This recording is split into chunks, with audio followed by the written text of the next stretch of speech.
Hurrah! We're alive, we're alive, we're alive. And hello, Shieldsy and Abigail, who is barely awake. Well, so long as that's your preferred state of being, that's good. Oh my God, you're getting flooded, Shieldsy. Had to wade through water to get to the ferry.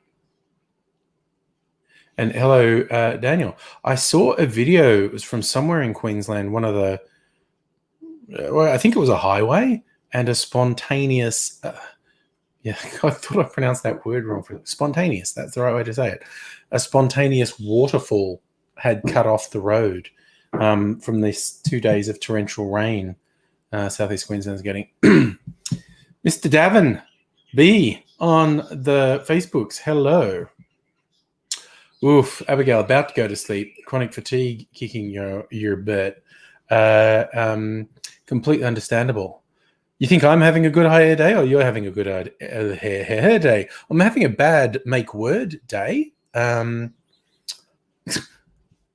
actually washed my hair the other day, like on Sunday. And I don't usually wash it like with. I don't usually condition it, and to see what it did with this really long hair, and it's sat really far. I have really fine hair.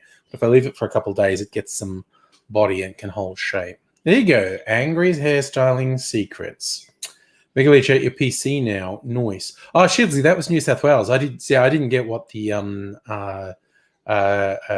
location was. Yeah. So it was either northern New South Wales or southern Queensland. A road that just been cut off by a spontaneous waterfall that was quite spectacular.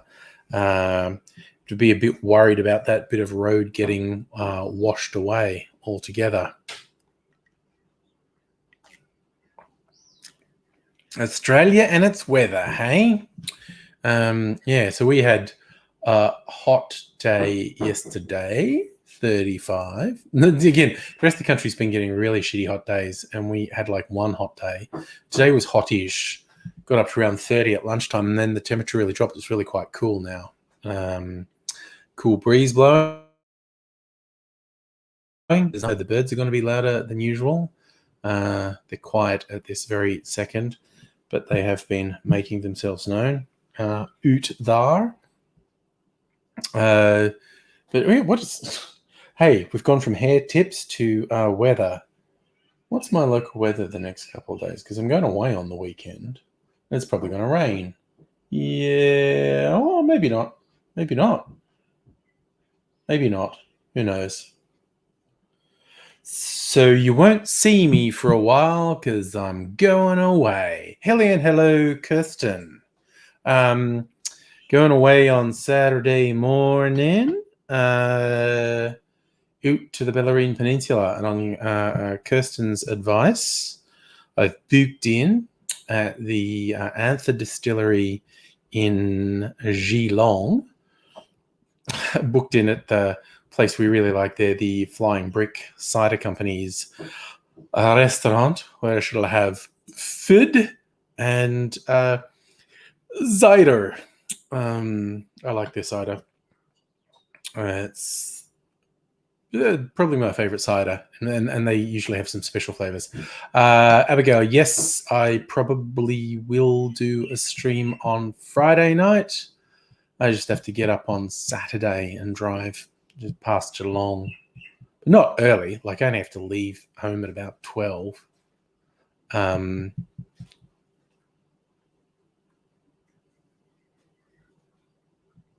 Abigail, that sounds like an excellent idea.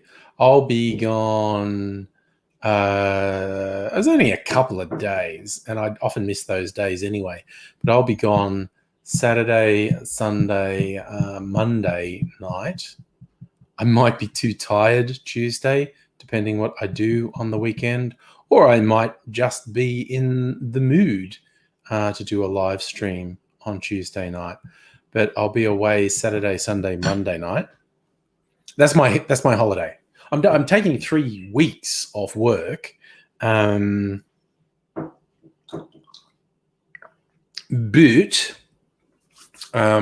actually only going away for those 3 nights. and the rest of the time I'll be at home.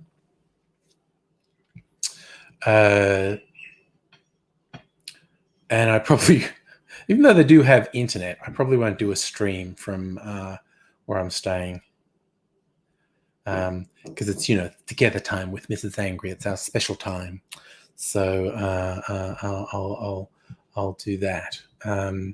Be back next week. I also have to decide if I'm going to put cocktail videos up next week or put up less than usual. Because I normally... Yes. Yeah, I'm glad you concur, Abigail, to not do a stream while I'm on holiday. I normally put them up on Monday, Wednesday, and Friday nights, local time. And I'll be away Monday night. But I could easily upload it before I go away and schedule it to go live at the normal time. Or I could just miss one. I could just do 2 next week, or less than that. Who knows? So, I also have to decide how the holiday is going to affect my live streams and my cocktail channel. So, plus, taking time off, I'll have time to think. I might try and get back in the rhythm of doing angry videos as well. See how that goes. Maybe do a retrospective year. What was shit about 2020 besides everything? And the answer was everything. Yeah, that would be the interesting one. What did we learn from the coronavirus? Well, that the powers that be, the business world and conservative politicians and media see us as expendable commodities, and us getting sick or dying, or by getting sick, going to work, then make family members sick and maybe killing vulnerable family members. They just don't care. Hello, Annette. How are you? Oh, geez, don't speak too soon. There's been a few notable people drop off in the last couple of weeks, Abigail. Betty White may still be here, but I don't know what she's doing. Annette, hello. I got your lovely Christmas present today. And I don't know if you'd be surprised to know I was very poorly behaved and opened it straight away and did not wait for Christmas. But that's what happened. So, because I have no idea what to get you. So I think we have to sometime soon go out and get a couple of drinks at a trendy drinkery. Yes, so this is what Annette sent me. This is a cocktail stirrer, and that's a finger. And it is not just any finger. That's Gary Regan's finger. Gary Regan is one of the more famous bartenders for the last couple of decades. And wrote books and all that sort of thing, and has product. And there was a notorious story about, it's quite a few years ago, but he was very busy in a bar and everyone wanted Negronis, which is a stirred drink, and he was building them in the glass. And in his stress of getting them all ready, he stirred them with his finger while people were watching. And that story became quite notorious. And that story is immortalized. This is an actual cast of Gaz Regan's finger that you can stir. It took me a while to get that joke, Megaledge. This is a limited item. Only 10 were made. It's a cast of his finger. It's not his actual finger. Yes, Annette and Abigail, Brunswick Street in the new year? Between Christmas and New Year? Like the week after Christmas, but before New Year? I think that sounds like evening, Stella. How are you? Kirsten, yes, I saw the message about your grandmother, and I'm glad you're going to get the opportunity to be with your mum. And your grandmother did indeed look like a legendary badass. Rest in power, as the saying goes. Yeah, it's nice that you all get to go and spend some time with your mum, because we're past all this border closure nonsense. Well, it was not nonsense. I think it was actually a reasonable idea. Okay. So that's penciled in. We've got to set the exact date and maybe think of the exact places to go. I think we need to. Bar hopping doesn't really work now, because they need. We need to maybe find one or maybe two good places, and spend some time there. Naked for Satan is pretty good, Annette. Abigail, oh, wouldn't it be creepy making a wish on the stirrer like a monkey's paw? If I made a wish and the finger curled, and it's just like, ah. Oh, Kirsten, are you going to tell the story about the necklace in text? Do you want to come on the stream and tell the story? That's the thing. Abigail, how far is Naked for Satan from your place? Because I know there's a shit ton of places in that general area we could go to.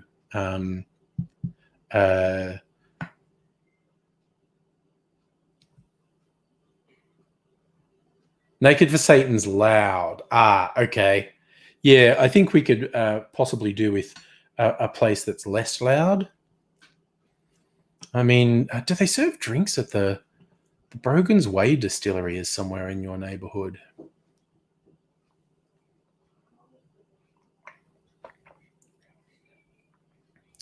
Oh, Kirsten, you're waiting for dinner. Yes, by all means. I'm very keen to get the story via text. And also, by the by, Kirsten, do you have any recommendations for a meetup cocktail place around Brunswick Street in that general area? Brogan's Way do drinks. They seem to be nice people too.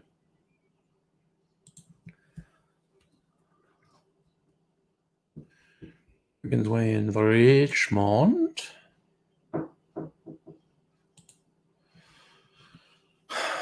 I'm of 18.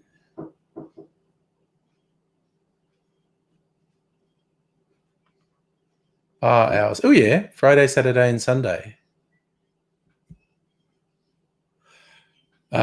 Afternoons on Saturday and Sunday, and evening on Friday. Okay. God, what day of the week is New Year's Eve this year? Thursday, New Year's Eve.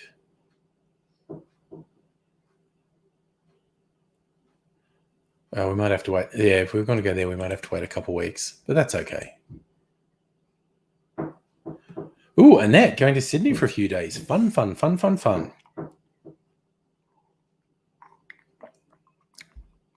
I hope that's a good trip for you.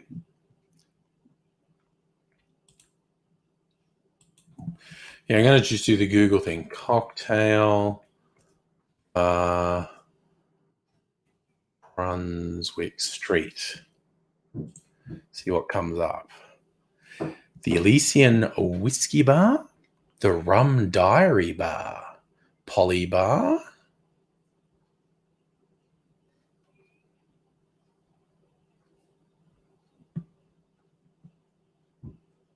Ooh, they all seem to. Ooh, yes. Tempting. Neutrino, meantime, back at the ranch. How's the ranch going? Polly's nice. Polly's there. So we've got the Rum Diary and Polybar, and they're near one another. I have to look at what their booking system is now. Well, okay, we seem to be going with Polly. Felix, sorry, I didn't see you there. Hello.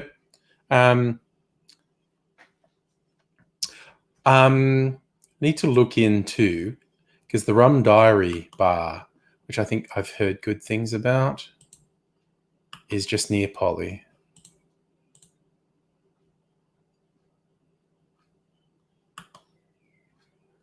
Hello, why aren't you working?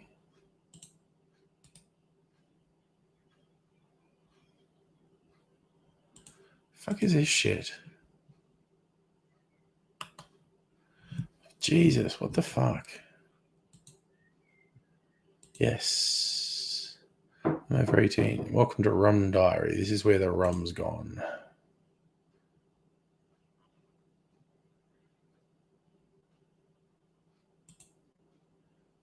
Rum Diary menu. Rum flights. No, cocktails. We want cocktails.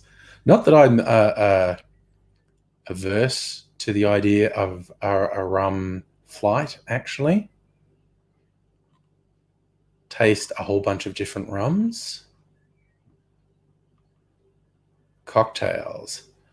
Diplomatico, Rittenhouse Rye, Curacao, Antica Formula with an absinthe rinse. God damn. That actually sounds good. White rum, tequila, cucumber, grapefruit, spiced rum, Diplomatico, juniper syrup, cloudy apple juice, palm punch, white rum, Angostura, apricot brandy, dark and stormy, Fitzy tiki, storm white rum, dead man's fingers, raspberry syrup. Jesus, okay, they all sound. Ooh, a lemon caipirinha, cachaça, fino sherry, fresh lemon juice, homemade lemon sherbet. Ooh, god damn. Okay, I want to go there too. Okay. Rum bar is good, but kind of small. Yeah, but we could book, probably. Justin, today should be Loser Donald Day. Yes, definitely public holiday.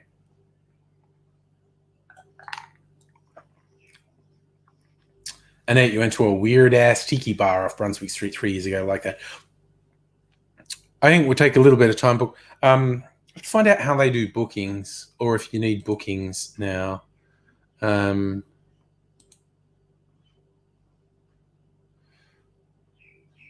Tuesday, Wednesday, 5. These are all evening things. Yes. Okay, what about Poly? When's Poly open?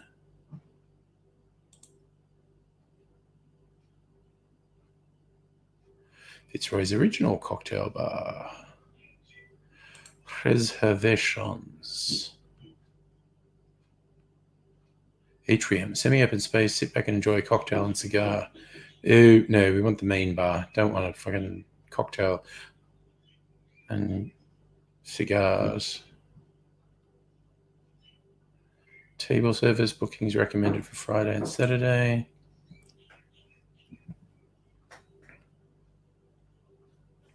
Okay, we have a high level plan. We need to get a detailed plan. So, Kirsten, the story of the necklace. 10 years ago, during the silly fun dementia phase, Mum was preparing to get married to a Canadian. Granny got it into her head that she wanted to wear a maple leaf.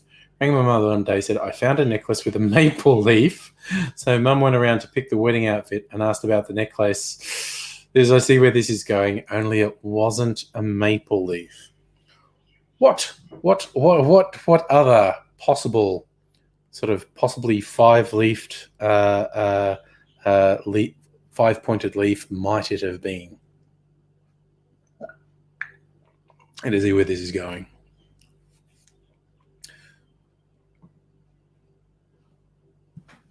All right, so it looks like we want to go to a Polybar. We just need to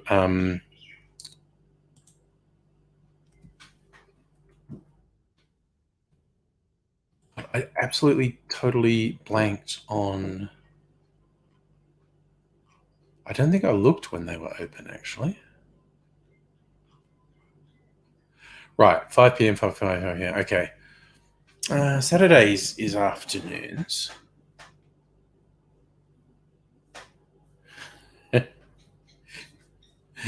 Kid go to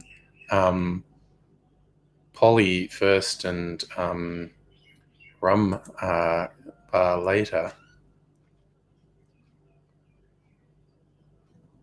And you think it's fun for a silly dementia phase. Yeah. Not everyone gets the silly phase, I think, and you're thinking, yes, Kirsten, you're confirming it was another five-fingered leaf associated with Rastafarian subculture. Sold to her by the nice young man at the shop. Wah, wah, wah. Safa, yes, places are open. There are rules and restrictions. They're getting less by the day.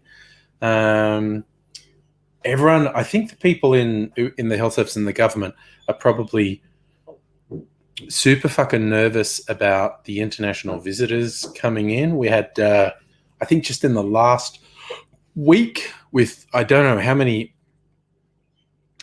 100 or 1,000 people came in from overseas, but we had 7 people test positive. They're obviously in isolation.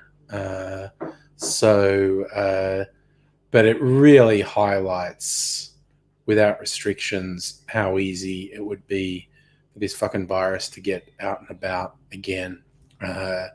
And how stressful it must be to be responsible for that.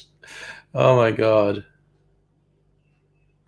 Hey, speaking about some things that came in the mail, this is something I bought for myself to chase Indian minor birds I don't like. Known as the, what's it called? It's got a cute name. That's it, bug assault.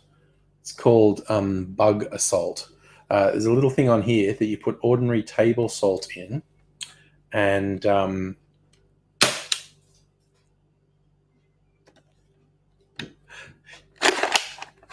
you cock it, and it's to kill flies.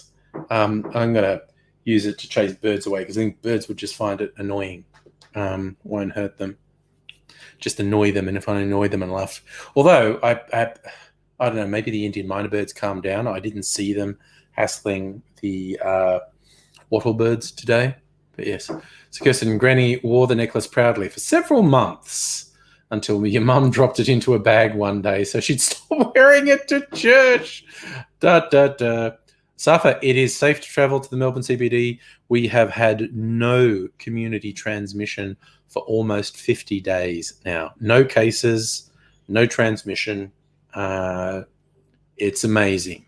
I'm still cautious. I still try and, social distance, wear a mask if I'm around people, or you have to wear one if you're indoors.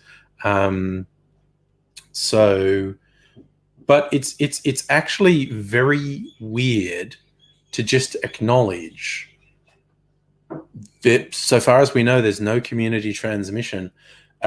You're about as likely to win lotto as you are to contract coronavirus in Melbourne at the moment, which is wild. Yes, I think it does look fun, Annette. This is going to come into its own in summer when the fly problem gets a bit worse. And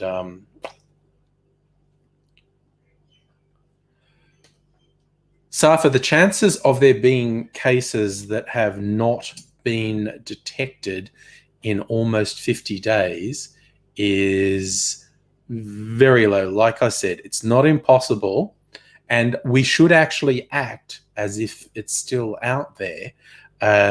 But I'm being quite realistic when I say the odds of you catching COVID in Melbourne at the moment are about the same as the odds of you winning lotto. So one's the good lottery, one's the bad lottery. Oh, wow. Oh, you're too high up, Abigail, on the 14th floor. You don't get bugs or mozzies or... Well, you won't get spiders if there's no mozzies or flies, because the spiders would have nothing to eat. No, I'd never thought of that. I didn't know that was a thing, that flies and mozzies didn't like high altitudes. I'm at ground level, so we get flies. And you always get one, especially if it's a blowy and it's loud, get one that's sort of going around the house, and it's so annoying. And you sort of try and catch it hard. But this summer, it's going to be fun. I'm going to deliberately let flies into the house so I can hunt them down. this is apparently fly killing range is about 3 feet, 1 meter. So far, it's supposed to be safe. Oh no, what did I say? Not supposed to. Yes, the short answer is it should be safe. So actually, if you keep your eye out, Safa, probably going to have the first YouTuber meetup in Melbourne for about a year in January. I should start planning it now, actually. That should be some fun. January 2021. Maybe the weekend just before Australia Day is on the 26th, which is the Tuesday. Maybe Saturday the 23rd for the YouTuber meetup. Sunbee, stepfather used to swat flies while reading. Then the water skinks would come along and clean them up. Oh, my sister's father-in-law would deliberately sit out on his back veranda. He's a farmer. He would deliberately sit on his back veranda swatting flies and sort of throw them down among the pot plants for it was normally garden skinks would come in and get them, just the little common garden skinks. And they liked him. Abigail, it's either too high up for them to fly or they just prefer to be at lower altitudes. Tons of seagulls and pigeons around it. No, that makes sense. So yes, now I think about it. In fact, I might get to organising and telling people. Set the date, I think. Saturday the 23rd of January for a group meetup in Melbourne. And hope nothing really dumb and stupid and bad happens before then.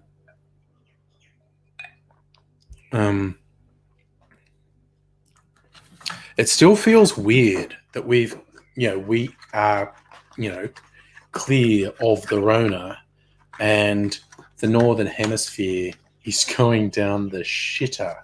Kirsten, you might be in Melbourne on that date. Well, personally, I think if you're in Melbourne on any date, we'd try and organise a little bit of a catch up if you had the free time. But yes, if you're in Melbourne on that date, that would be fun. Yeah. So, all right. I feel like I've made a decision. I'm going to get people. I have to remember to put it on Facebook tomorrow. Safa, we normally meet in the park behind Federation Square, called Birrarungma. There's a nice spot, big tree that you can sit under on the hot sunny days, which it often is in January. If it starts raining or if it's too hot, either of which can obviously happen, we tend to go into the atrium in Federation Square. And then, we usually go for a wander and, go to a venue or two. Be interesting to what the licensing rules would be around then, if you have to book or if you'd be able to do walk-ins in places.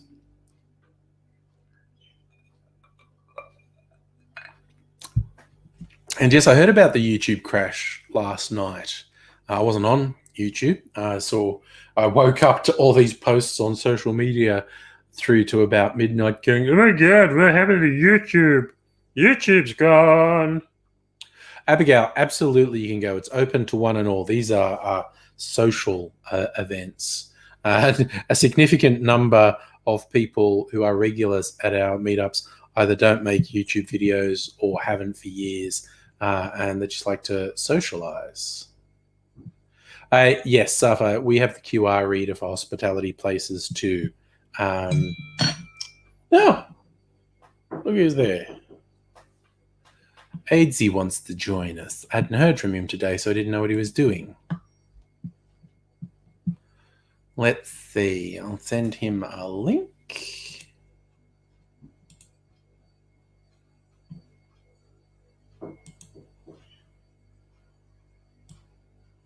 All right. Let him know, and he'll send us a superfluous thank you. Emailed autocomplete. Emailed you the link.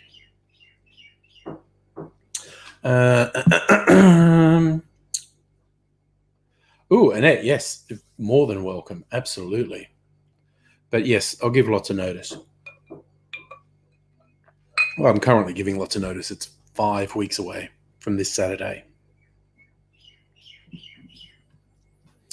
And that will actually be the 10th anniversary of the Melbourne YouTuber group, which is a bit weird. That was quick. Studio. Hey, Birdie. Hey, matey. How you going? Good. How you doing? Good, good. Your voice is almost clear again. All right. We'll just keep talking, and Trying to make it'll myself more beautiful. modulate itself. Mr. Blumenstein said I was having a good hair day. I thought that was It's hard to make myself more beautiful. I know. I know. Yeah. It's like you know. You go. Can I make a sphere more round? Well, from a certain point of view, sure. Yes. Sure you can. Of course you can. Just it's the effort that matters. I have still having difficulty hearing you, but if you keep on talking, it will. Okay. Up. So Shieldsy said your name 3 times, and that made you appear straight away. Apparently, so that hocus pocus spell still works, which is good to know. I'm trying to I'm in a planning mood at the moment, planning the first YouTuber meetup in about a year for January next year. Wow, a YouTube meetup in January next year. Yes, in the flesh, as it were, because hopefully we will still be COVID free towards the end of January next year. So there's that, and I've got a plan because I'm going away this weekend, and so I'll be away for about 4 days. I have to decide if I'm going to put cocktail videos up next week for Christmas. Should I do? I'd like this week's all Christmas cocktails that I shot last Friday night, and come on. Don't know if I should. So obviously you still can't hear me. I don't know if I should do more Christmas cocktails next week in the lead up to Christmas, or if I should find another theme. So what is Monday? Is the 21st? Sangria Day, Humbug Day, Phileas Fogg wins a wager day. Phileas Fogg has never won a wager in his life. Well, he went around the world in 80 days. So, bullshit. Yeah, no. He just. I think he was just in a back alley of London smoking opium for 80 days, and then staggered back into the club and went, "Fucking did it! Did it!" I fucking flew, man. It was fucking gorgeous. There was this chick called Lien with me the whole time, and she was giving me these ceramic bowls, and it's just fucking beautiful, man. It's butterflies. Oh, it's Solstice next week. Next week? Shit. Yes. Okay. Next week is the Solstice. Maybe I could theme a drink around Solstice. Well, if someone's got the username there, 45 lies, as in 45th President, Trumparoonie lies. And I love the little phrase, because Trump and his lunatic followers who convinced themselves that there was skullduggery in the election, despite literally all evidence to the contrary. They had this thing of stop the steal, and I like it. 45's gone with stop the squeal because Biden won. The Electoral College, in case you missed it, met today and formally said, yes, we're giving our votes to Joseph Robinette Biden to be the next president. Really? Joseph Robinette Biden's getting the gig. He is. I heard on the news that Trump, MAGA the man, who now his followers, and I think it might have been a bit of him too, want to call it the Trump vaccine. Yes. You know, for the disease that never was. Just thought I'd put that in there. Yeah. They're being ousted by a ridiculous system where the college can just choose who they want. It's favoritism, nepotism. That's what it is. I Because think the so. college doesn't know Biden. See what I'm saying? Therefore, they must be related. That is literally flawless logic. I don't know how anyone could argue that with you. That's just, they would just make themselves, they would look like fools. They would look like fools if they contradicted you on that. They'd look like camel toe. Safi's saying Trump won't show up at the handover, and Rbtv agrees.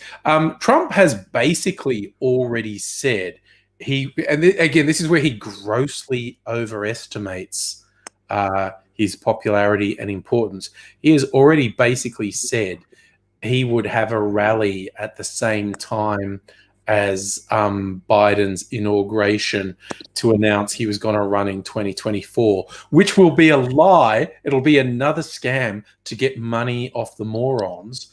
And honestly, I can't even begrudge him that. If they are still that fucking stupid to give him money, I'm like, do it, buddy. Just fucking do it. Take their money. Take their fucking money. They don't need it. Well, I see this, and I more and more go angry. Why aren't we doing this? Yeah, starting a cult like Trump. Going out there and saying, "Hey, fuck pain, come here. I want your wallet and your phone and your PIN numbers for all of your accounts. And I'm going to do this for a slap in the face." What do you mean? Oh, right. And I'm not going to be like the LNP and fuck you in the ass for it. I'm just going to keep on slapping you in the face. And then just walk away after they've signed a waiver saying it was jolly ho fun, and they do it again. Because obviously they will. Yeah. They really fucking will. They like getting hurt. Yeah. I've only come across a few people who actively nosedived into this shit. I mean, people have said about me. Yes. One of them being boss of the house. That I actively nosedived into the shit. So when I look that way, it's actually this way. Right? Okay. But it just so happens that when I look longingly at angry, I see. It's away from him, which is weird because it's the weirdness of TV. Yes. And it's the way TV goes. And it's the way you've just got to roll with it, with the punches. But anyway, so as some people would have it, I've actively nosedived into the shit using the drugs. My fucking GP will not shut the fuck up about the drugs. And it's like, dude, you can't keep stopping something you've stopped. Yes. You can't continue fucking, you can't give up more than you've not got. Anyway, I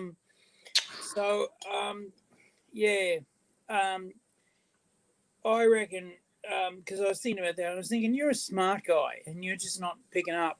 And then I look at all these dumb people, I'm thinking, you're not picking up either. And I'm thinking, me and Angry, we could go out there and sell, I don't know, buckets of shit or buckets of piss, for like $5 a can. Some of them are really into it. You'd have to can it yourself, and that'd be part of the the experience. A can of piss, but you've got to can it yourself. Can it yourself. So you'd have the canning machinery, which is just like,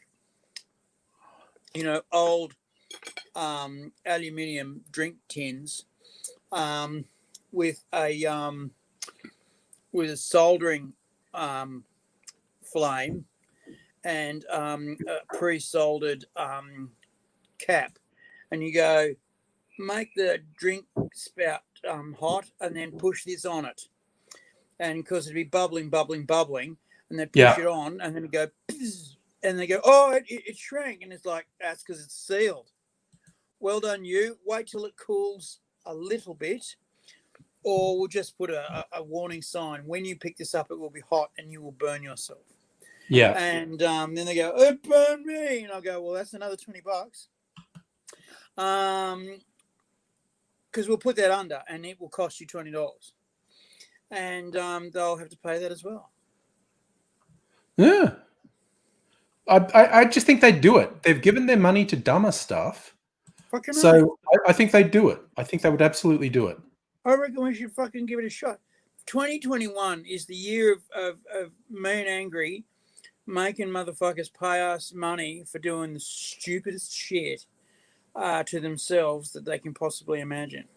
Now, we're going to draw the line at actual permanent physical harm. Burns. Okay, now I'm disappointed. Hey? Now I'm disappointed. But okay, if you say okay. Burns excluded and broken bones excluded.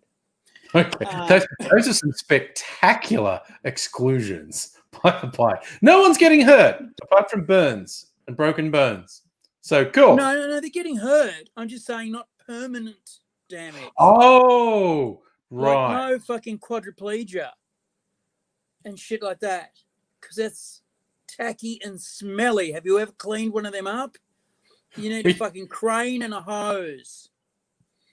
When I went to it was on a school camp once, and I'd just changed schools and gone there. The guy was like, what are we going to do to pass the time? Like, you're in this dorm room at night. We could play quads, and I foolishly said, "What's quads?" That's where everyone just tackles each other and punches the shit out of each other, and you don't stop till someone's a quadriplegic. And oh. Hello, bye Haruhi. Oh yes, Abigail's got the fucking slogan for the Trump supporters: "Feel the burn." Like literally, the blowtorch. One of those ones they give you for kitchens to have a creme brulee because they're easy to conceal because they're quite little, but they put out a really quite fierce, focused flame. One of them. We go to a kitchen supply shop and get. I love the idea of being like the Burns cowboy, have the holsters on and have one of those in each holster, and when they piss you off, you just whip them out and burn the nipples off. I like it. Yeah. Sorry. Why did I pick my phone up? I'm taking a picture of something I found on my screen so I don't forget it, which is a fucking boomer way of doing it, but that's just what we're doing tonight. No, it wasn't you, but look, okay, I'll do that too. You got to pose for me again.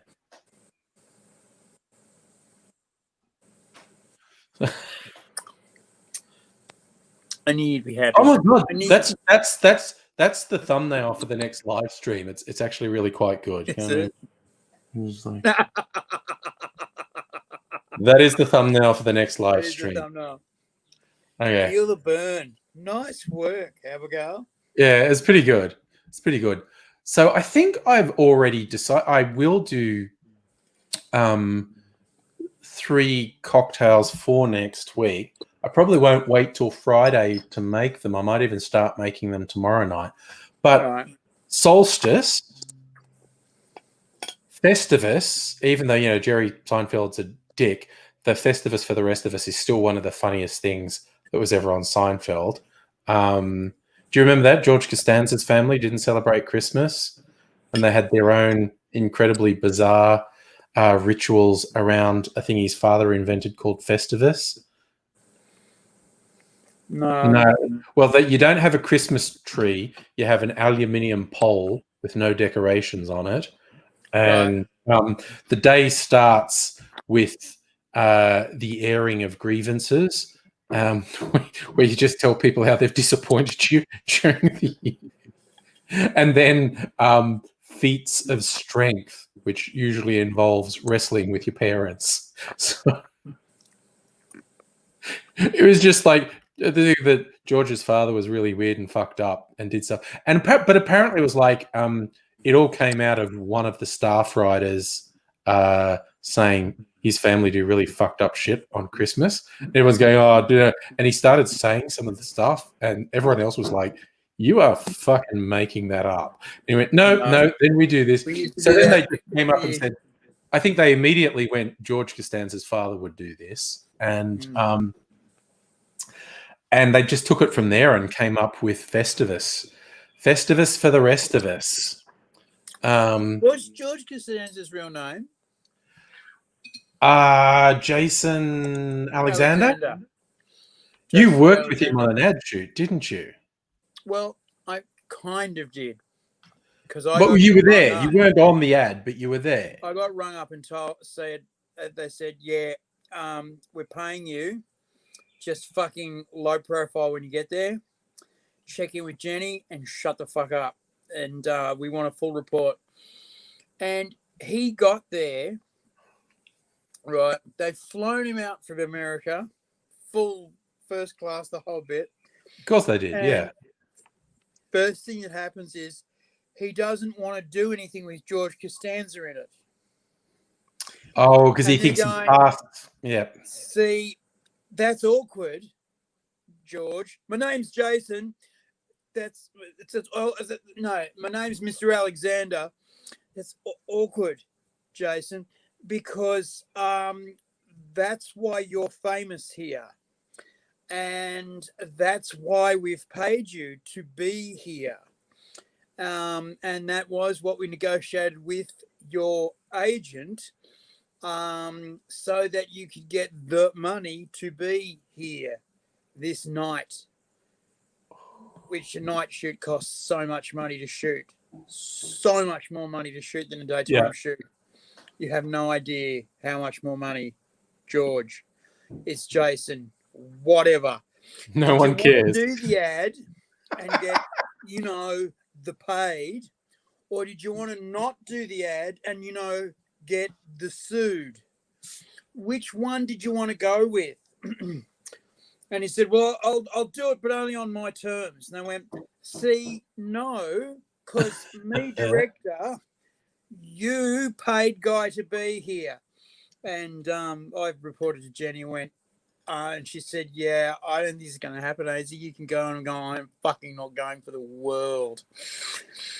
I'm hanging out as fucking light carrier number 4. And the gaffer actually came up to me and said, mate, I went, yeah, why have you got my blondie? And I said, I'm watching Jason Alexander be a dick. And he said, yeah, that's cool and all, but that's my blondie and I need it back. And I went, okay. Have you got anything else I can just fucking hold and look kind of like I'm pretending to be working? He said, oh, no, I can fix you up. And he's turned me around and he's got gaffer tape and stuck a roll of it around my arm and hung it down from my elbow, from my elbow and my shin, and then one from my neck down to my chest. And he's got, hang on, we'll just complete the look. And he's got 3 different colours of gaff and put them through my belt. And he said, now you're a best boy. And so I had tape all over me and a hat with tape on it. And so I looked like, obviously, I'd been fucking, rigging things and taping things all night. And he gave me 4 safety chains with carabines on to just put randomly around myself. Wow. And fuck me dead, somebody called me best boy and called me over. About 2 hours later. It's such a good look. And I had to go over and say, I'm not actually the best boy. I'm just watching Alexander be a dick. And he went, oh, right. Who is the best boy? He left about an hour ago. fuck, that's awkward. Would you mind awfully helping us? No, man, I'll do it. I'm cool. And so, yeah, I helped him move this big sheet of stuff, and then I took all my gear off and left because Alexander had finished his tandy by then. It was a 4-hour tandy. It was good. And he is, I'm happy to say, ladies and gentlemen, Jason Alexander is a dick. Yeah, it seems that way. He is a dick. There's no getting around it. Yes. Speaking of Star Trek, Abigail has pointed out Jason Alexander was actually on an episode of Star Trek Voyager. I've seen that episode. Every now and then on Star Trek episodes, you go, holy fuck, they're in an episode of Star Trek. Iggy Pop was in Deep Space Nine. He really wanted it too. He went for it. Clearly he called them. Clearly he called them. In fact, he was in a heap of them. Iggy Pop was in a heap of Deep Space Nine episodes. He just fucking really dug it. Yeah. No, clearly he's called them one day and said, I really want to be... He's fanboying over Star Trek, saying, I want to be in Star Trek. And everyone in the Star Trek office is going, fucking hell, Iggy Pop wants to be on the show. And they're fanboying over Iggy Pop. And so an accommodation... He was a Vorta, was he? I thought he was a Cardassian.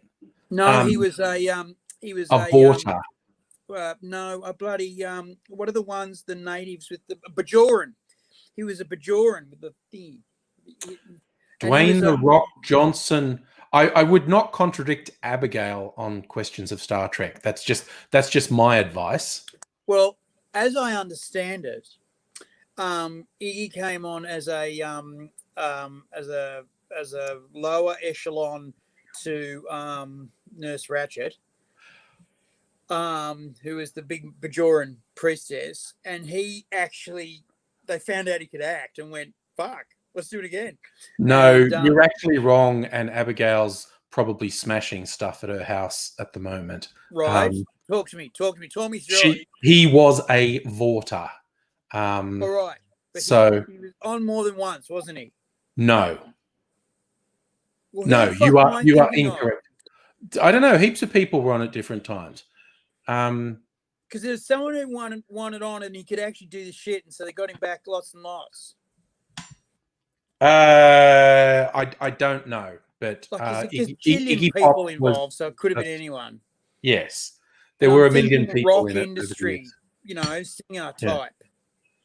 Don't know.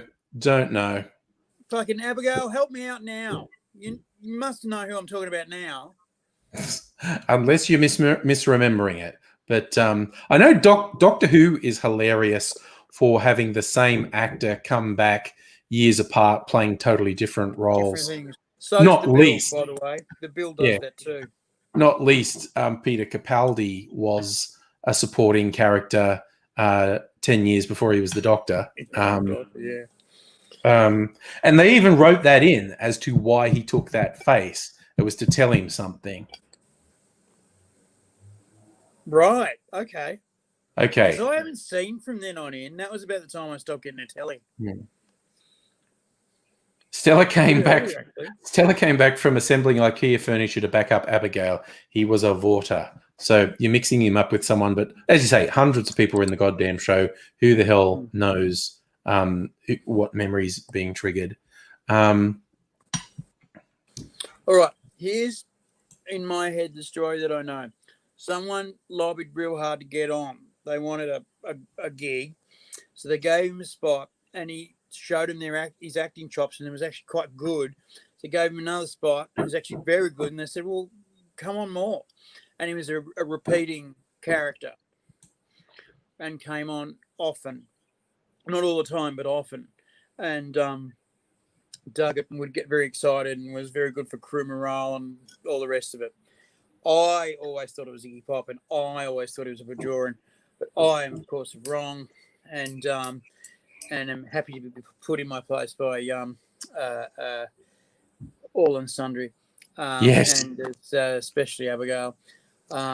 Jesus, I could have fucking sworn he was a Bajoran, but he wasn't. He was a Vorta. And I don't even know what that is, but that's what he was. So, hey, Big Pat, Wrestling Days. Abigail says Mick Fleetwood was on The Next Generation, but you couldn't tell because of the makeup. It's kind of like when what's his name, Simon Pegg, who was he's Scotty in the new Star Trek movies. He had an opportunity to be in Star Wars, and he said yes, please. But then they said, "Oh yeah, we'll find a thing for you," and he goes, just so it doesn't become a big thing that like, oh, he can't be in Star Wars, he's in Star Trek. Put me in a rubber suit and I'll be a thing. So he's the big mean guy who gives Ray rations. 4 portions. That guy, yeah. So is this funny thing of, yes, it's Simon Pegg, but although still funnier was Daniel Craig as a stormtrooper. That's piss funny. He's the one that Ray force hypnotizes. And it was literally Daniel Craig's friends with him and says, "Can I? Yeah, we can." No. I'll be like, a stormtrooper. Just can I have a go, show? Can I have a go, please? Can I have a go? Yes. Which is just hilarious. I don't care, And you'll untie me. Yes. You look like a complete wuss. I don't care. I'm 007. It's never going to rub off. You're going to drop your fucking cicadas. No problem. Sorry, it's just like I was thinking, what is that weird whistling noise? I mean, now it's summer. Cicadas have started in my backyard. Oh, Abigail tells us Daniel Craig's stormtrooper designation was TK007. Oh, so good. And Kirsten is full of pizza, which is a nice way to be. Best way to be, Kirsten. I, myself, have cooked a special thing tonight. Yeah, what was yours? Yes, Azzy's cooking on the dial is crumpet with spreadable butter margarine. Oh, nice. With store-bought cooked pork, which was donated by Boss of the House at a price, mind you. And donated at a price. And then topped with the chicken sauce. Not chicken sauce, barbecue sauce, because barbecue sauce is your versatile of sauces. Can pretend to be cranberry, can pretend to be tomato, can pretend to be smoky barbecue, can pretend to be something chipotle. I have never tasted chipotle, and so I wouldn't know. It's probably got chili in it. I think chipotle is this smoky, spicy barbecue sauce. So then that's been microwaved, not toasting the crumpets. Okay. No, just warming them through so that the butter and the sauce melts through the folds caused by the carbon dioxide coming through the dough, making the bubbles, and forcing the pork flavour to gently simmer down through the bready goodness that is your crumpet. Yeah, that'll give you sustenance for 24 hours. Yes, it will. Nice. Hey, I need to ask, can anyone else hear the cicada, or is it just so far away that my microphone's not picking it up? I can sort of hear it, but I've got really good ears. Right. Okay. So it's pizza day. Abigail went to a Christmas gathering for Fitzroy Learning Network volunteers for pizza. Kirsten had pizza for lunch, didn't tell husband, and so she got pizza again for dinner. So it's double pizza day, which is nice. I think some people think you might be thinking of Whoopi Goldberg recurring on Star Trek. I don't know. No. She really went hard for that. Yeah. No, she didn't fuck around. She wanted that real bad. Yeah, she wanted to follow in Nichelle Nichols' footsteps. That's it, because she's seen Nichelle Nichols on Star Trek, and she said there's a black woman on the phone and she's a maid. I'm just going to close this door to try and shut out the cicada. It's really getting to you, But the cicadas do. Cicadas have that tone to their diaphragm wobble that will get right into your tinnitus bone and break it with sympathetic vibrations. Yeah, I don't know. Whoopi Goldberg saw Michelle Nichols on Star Trek and said to her mum, Mama, there's a black woman on TV and she's not a maid, or she's not sweeping the floor. Yeah. And so her and her bros and her mum and dad would flock to the TV every, I don't know, Thursday, Friday night when it was on and watch this show. Now, she was like happy to admit that later on. But after she was happy to admit that later on, apparently this generation of black folks said, oh, she wasn't alone. You know, if you wanted to see Black America on Thursday night at 9 o'clock, you need to be in front of the TV. Watching Star Trek, watching the only black person on American TV, not fucking going, yes, Mazza. And fucking, because, it was the show. And,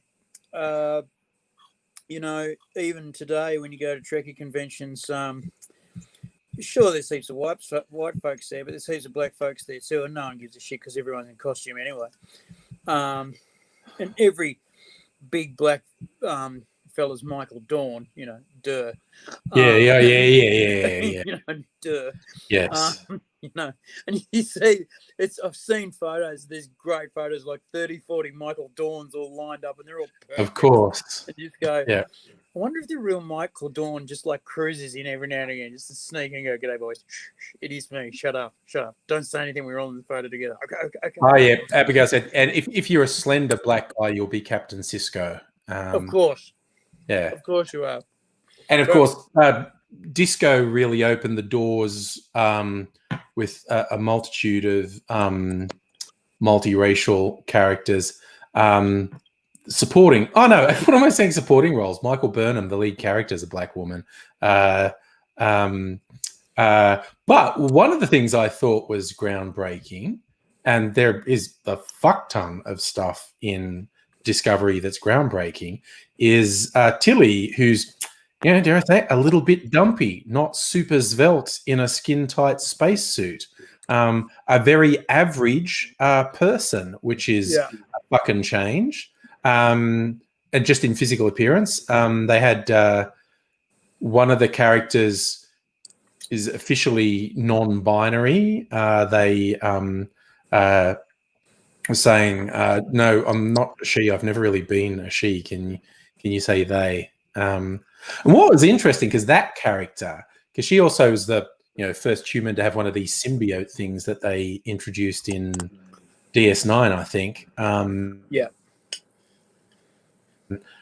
her boyfriend, I was looking at them going, the pair of them look like NBs. I mean, but the boyfriend's had the symbiote and died, and she got the symbiote when he died. And the pair of them look like NBs to me, but he's dead, so who knows? The other one has come out and said, no, just call me they. And the gay lovers on the crew, which is nice. And of course, Abigail, Geordie LaForge would be another. I think young black men would be Geordie LaForge, big black men would be Worf, and slender older black men would be Cisco. Ooh, Big Pat's doing street games for work tomorrow. That sounds like fun, mate. I like that. Street game. That does sound good. I don't know. Look, cicadas, we're still talking about cicadas in the chat. I mean, okay, they're doing their thing. But if I climb a tree and start screaming all night, the neighbors call the police. How is that fair? Cicadas. I was going to say, matey, you've got an opposable thumb. Opposable thumbs are very good at at depressing nozzles on aerosol cans. We have introduced many varieties of chemical which destroy insectae. I say load up at Costco and start spraying trees. Yeah, pretty much. Is it Catherine saying she works for a theatre company, just acquired the contents of an entire costume shop that closed down? A few Star Trek uniforms in the mix. I would go nuts. If I had a whole costume shop worth of costumes, I would just go nuts. It's amazing. Oh, if you're Abigail, a theatre company and you've just fucking got a hold of a whole costume shop full of fucking costumes. Yeah, I know, that's pretty good. Shit yourself for joy. Yeah. Okay, so Abigail just clarified for me because I didn't know they'd gone into this. The NB character in Discovery, their boyfriend was actually a trans man. So I did not know, but there you go. Nobody says if you walk down the street yelling and screaming, people look at you funny and walk away.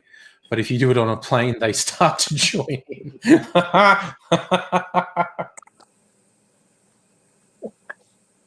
Well, if you started screaming on a plane, you'd freak everyone out. They'd all start screaming. If you're on a plane, right. That's reminiscent of. Sorry, if you start going down the street screaming and yelling, they look away. If you start doing it on a plane, they join in. Yeah. I like it. Reminds me of a joke. I like that one of the oldest internet bad taste jokes I remember was, I want to die peacefully in my sleep like my granddad, not screaming in terror like the passengers in his bus. Yeah. Yes. I actually saw fucking Friendly Geordies tell this joke to the Dalai Lama. I shit you not. I saw it on actual screen, right? Here's the joke. He says, okay, Dalai Lama, can I tell you this joke? It's a bad joke. And the Dalai Lama is, of course, being fucking gracious. He says, yeah, go on. He says, okay. So the Dalai Lama goes into a pizza shop and he goes to his translator. Pizza shop. Okay. Dalai Lama goes into a pizza shop and he says, okay, can I have one with everything, please? No, it's make me one with everything. Sorry, I just ruined. I fucked it. See, this is why Tuesdays should be banned. They're not great. Tuesdays aren't great. Abigail's now going to stalk Catherine and beat her up to get some Star Trek uniforms from the theatre company's hall. My ex-wife made me and her and someone else some Star Trek uniforms because we were going to host a Star Trek murder, but it never. Oh, okay. As you do. Yeah, it just never came off though. And I was going to be Jonathan Frakes anyway. Yeah. Why do I remember their names, but fucking no one else's names? Oh. And I can't remember their character names, but the shit that gets stuck in your head, there's no explanation for it. What the fuck? Because I can't remember anyone's name, right? Anyone's name. Yeah. Like, okay, let's just, for example, right? Let's just take a moment to think about what Picard did, what Patrick Stewart did, but what Picard did for the comb-over. He allowed us as a society to get rid of the comb-over. The comb-over was a thing of the past once Picard hit our world. Because the chick saw the Picard and went, I'm having a piece of that. I'm taking that home with me. Yeah. That's coming. Get your coat, you've scored. Yeah. Right? And guys the world over went, I don't need this pretend hair, giving it that. I need to give it a bit of the Picard. And give it a bit of, I'm bald because I've got testosterone, which means it still goes. Yeah. You know what I'm saying? I don't know if you've seen them, but there are test photos. The studio was trying to force Patrick Stewart to wear a hairpiece. And there are test photos of him wearing the hairpiece, which honestly doesn't look terrible. But I'm 100% with you on how good it was that he was bald. So, look, I mean, the dude walked on the bridge with the age and wisdom of a captain, but with the fitness of a warrior. Yes. And that was a sexy combination. Yeah. It was a fucking sexy combination, and they found that out real fast. Make it so number one. Fucking lots of Yeah. number ones are going, hell yes, Big Daddy, whatever you fucking say. You know, when Picard said fucking make it so, it fucking was so. Do you know where make it so comes from? Where? Okay, if you get this wrong, Abigail's going to fucking murder you, but go. Right, Abigail, prepare yourself, because Abigail, you and me got a date after this. When you are measuring longitude in the middle of the ocean, you need a timepiece that is set to Greenwich Mean Time. It must never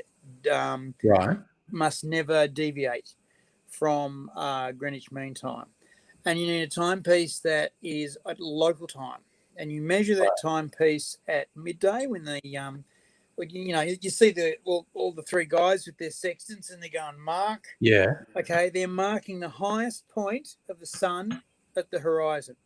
Yeah, highest point in the sky. Yeah. And they mark and they all go, right, okay, it's now. So that's 12 o'clock, and they all, within that hour, they do their sums, and then the guy with the best time goes, Captain, it's 1 o'clock in 5 seconds. And he says, and number one says, Captain, is it 1 o'clock? Mark, make it so, number one. Captain, it's 1 o'clock, make it so, number one. And because you've got 1 o'clock and Greenwich real time, mean time, you can tell where you are around the world. Make it so. Make it 12 o'clock, make it 1 o'clock. Make it so. Okay. That's where make it so comes from. Okay. All right. Oh, also, Bobo's come in and says, thanks for your advice. It's made a huge difference, but now he has tender titties.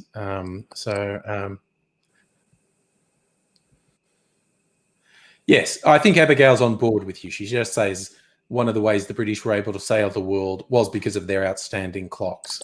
It was actually fucking, it was a military secret for 5 or 6 years. The clocks, the marine timepieces they had on their man of war that were particularly off to shoot French out of the water, had a device in them. And if it looked like the ship was going to be boarded or captured, there was a device that you'd pull from the captain's cabin, and the clock would sync right through the hull of the ship to the bottom of the ocean. The Greenwich clock would sync. Now the local time clock wouldn't. It would stay there, and whoever set the local time clock would remember what time it was when they'd reset the clocks and keep track of it in his head, because it's the only fucking way you're getting home.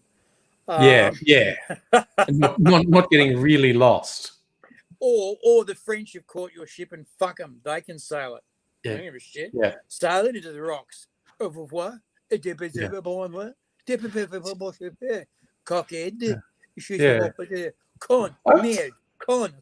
Merde.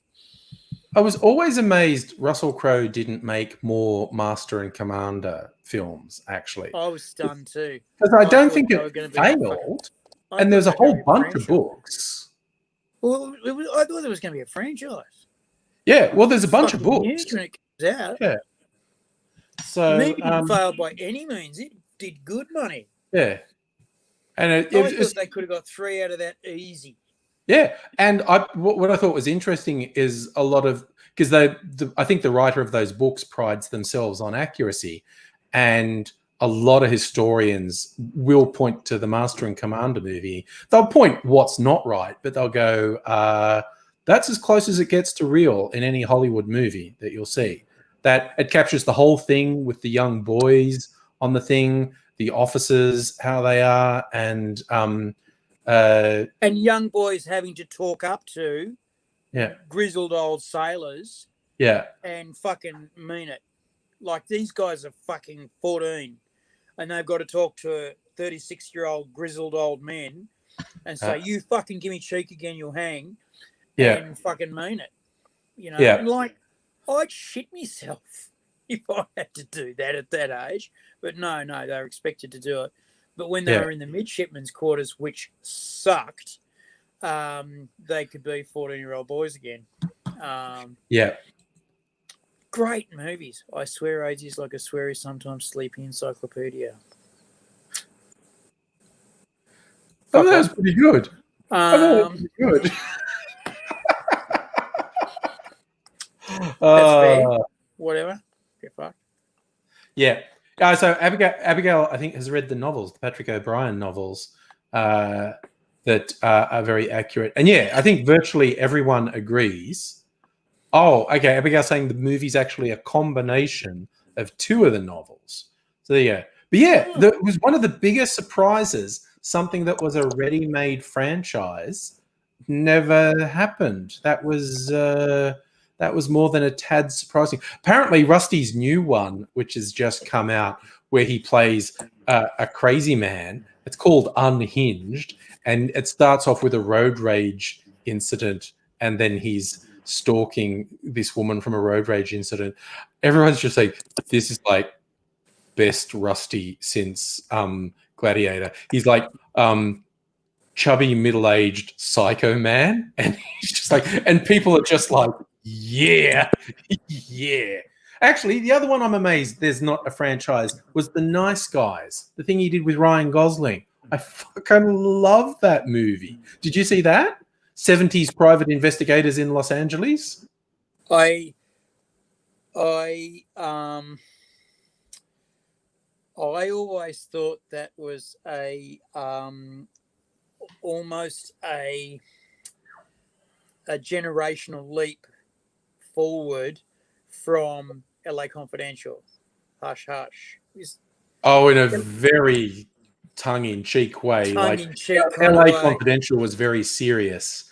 And I fucking dug LA Confidential. Oh my God, that is so good. I thought it should have gone mild. I thought there should have been 3 or 4 of them. Yeah. Because there was so much more material to do, and so much more shit happened historically. Oh yeah. That we know. And we could have gone right up to the 70s with that. Right up. Because remember, you've got the starting of fucking Las Vegas.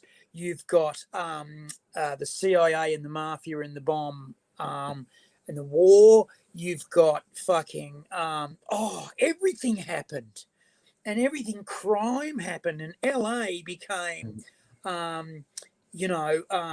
second city money wise. And of course, where there's money, there's wogs looking for crime. That might have been slightly racist and tongue-in-cheek. Okay. Sorry, I was because remember that the color of my skin suggests that my ancestors were upright settlers when we came here. Pat, Rachel's saying hi. Sorry, just want to say hi to Big Pat and Rachel. The question of box office. Master and Commander apparently cost 150 million to make, and grossed over 200 million worldwide, and that's probably with shifty Hollywood accounting. So it probably actually did much better than that. But so it wasn't a huge money maker. But yeah, who knows? But it couldn't have hurt. Fuck, people would have come and seen the second one, and knowing Rusty and knowing that team, they would have at least put in something new and different, because tactics changed around that time, and the privateers became a thing.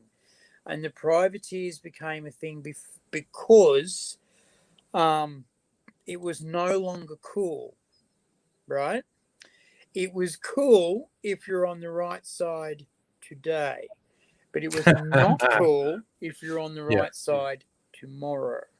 And the British officers often found themselves helping privateers on Monday, and on Thursday sending up flags to say, better clear out, we're about to arrest you.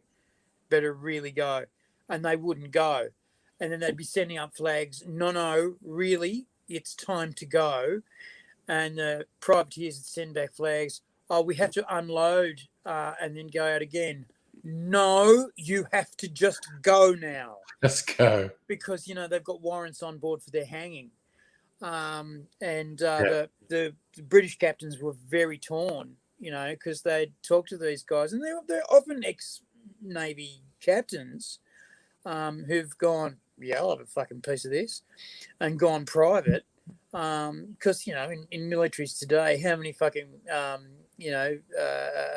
missile company reps are ex-military? How many, night vision company reps are ex-military? It's all ex-military guys that are doing the designing and selling. What you really want is a pair of night goggles that do this, this, this, and this, and this. And when the flares go off, they auto-tint. Oh, that's a good idea. Yes, it is, isn't it? You've never been to war before, have you? And so a lot of these privateers were ex-Navy guys, and so they knew how to sail a ship real quick, real bad, real nasty. Yeah. And so these captains had given flags like, good, now fuck off. And they wouldn't, and then they'd have to haul them in and hang them.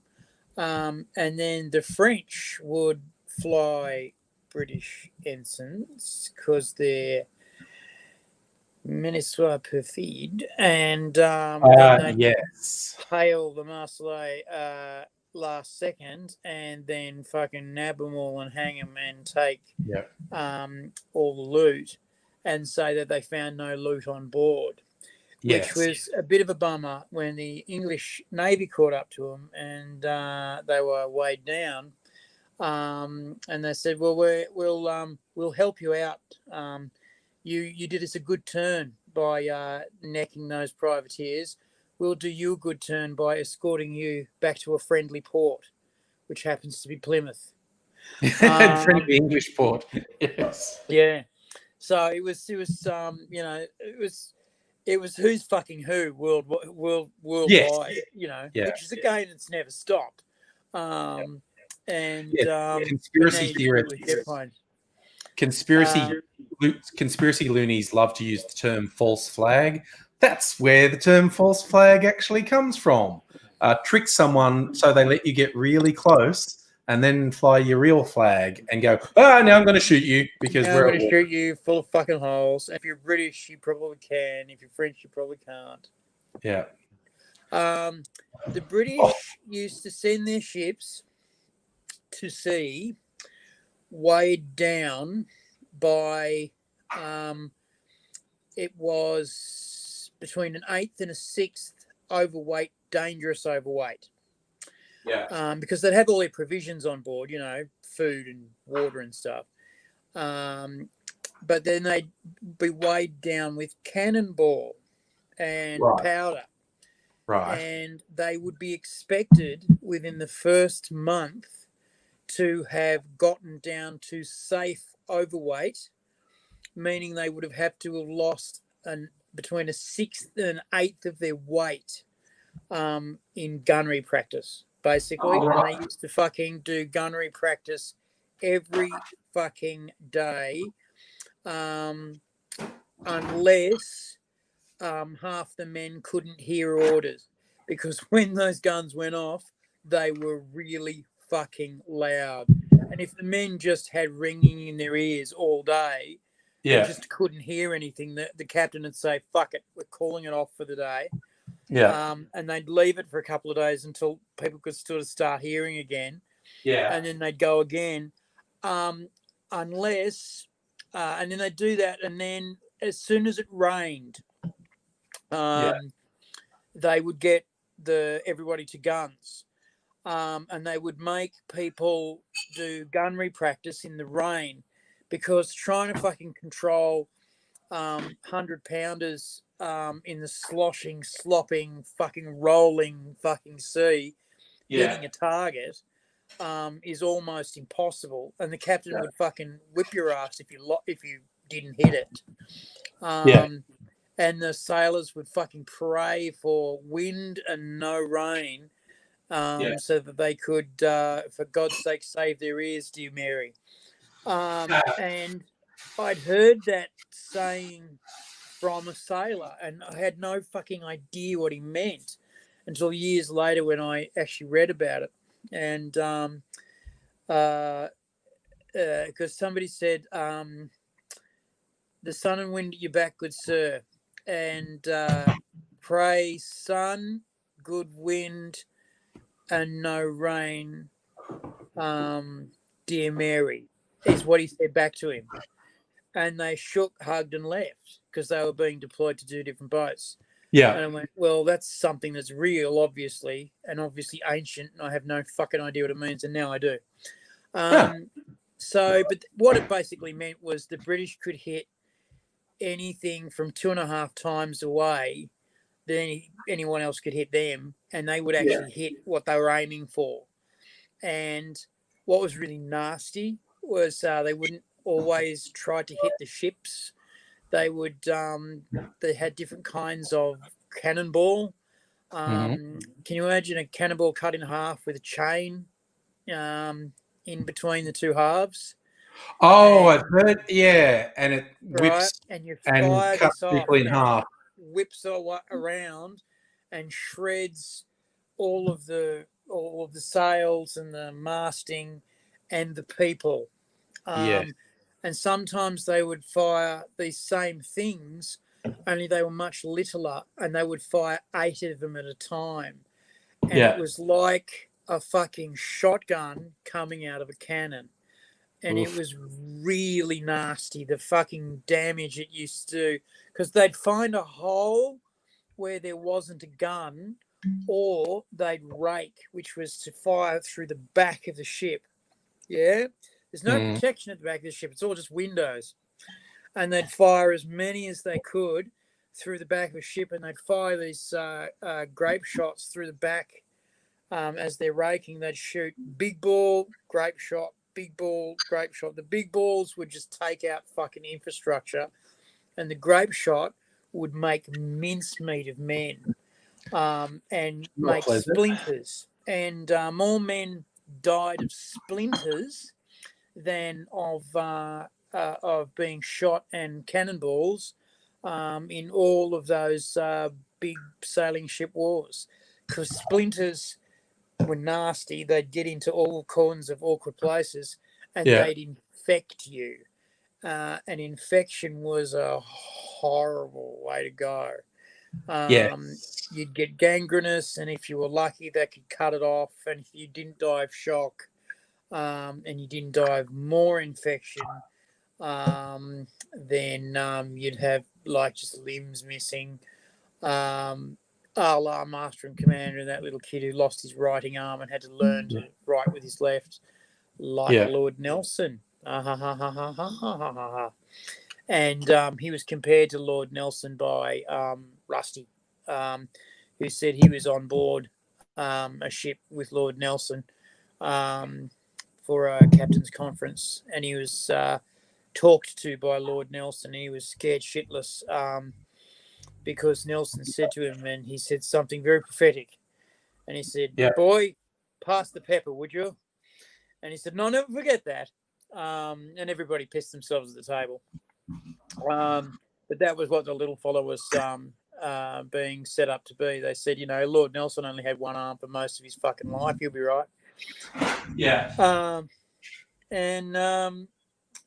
I always thought that your Navy was a lot more sodomite than I was led to believe. But apparently no. Apparently sodomy was a very no, don't do that or you get hanged. And I found that very difficult to believe, because a lot of these guys have been at sea for 3 years. Come on. There's going to be something going on. And I reckon there was probably guys who got away with it, but no, if you got fucking caught, you were swinging. But also, too, I have a feeling that it was an easy charge to lay. I have a feeling that if 6 blokes said that these 2 blokes are assholes, we can get rid of them by saying that they were doing the dangling naughty at the forecastle. then I reckon I just get that, human nature. I'm just getting the human nature of prisons things going on. Yeah.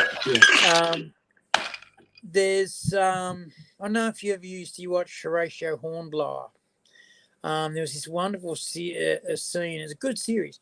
It's a wonderful scene with this full-on non-com officer. He wasn't even a sergeant. He was a senior corporal or something. But he's one of the hardcore Navy pride of Navy boys.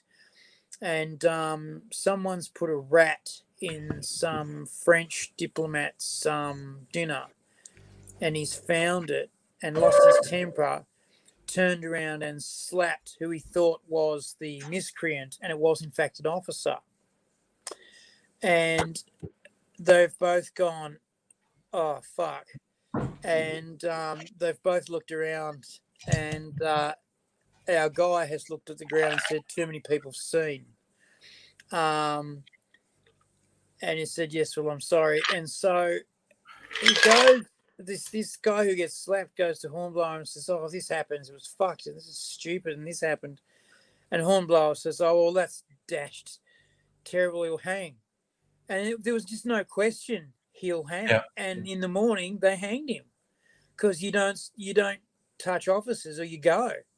Sorry, I was just going to say, Abigail's saying you should read the comments because she was talking about Hornblower previously, which she was. AD doesn't see the comments on his tablet. I was going to say. And the other thing... I've got to try this, sorry. Looks nice. I can't really get away with calling this a white Christmas, can I? It's sort of too orange. Well, it looks whitish to me. It's whitish. An orange Christmas. Orange is okay. It'll just be me. I was round there having lots and lots of vitamin drinks. It's pretty good. This is going to be my Christmas Day drink, I think, because it's all Australian. Call it an Australian white Christmas. It's a little bit sunburned. With the red sands of the centre. Well, it's getting the colour. Yes. Whiskey, anyway. AD's off doing a victory lap.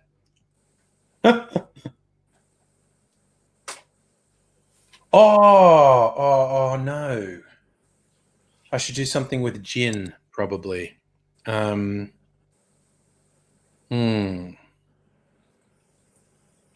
is he? No, Abigail, we're all for the nerd stuff. We just like to change what we nerd about, and nerding out about 18th century nautical stuff's good. Megaleech, Sunburnt Christmas is a good name for it. I got the basic menu while I was looking up Christmas drinks.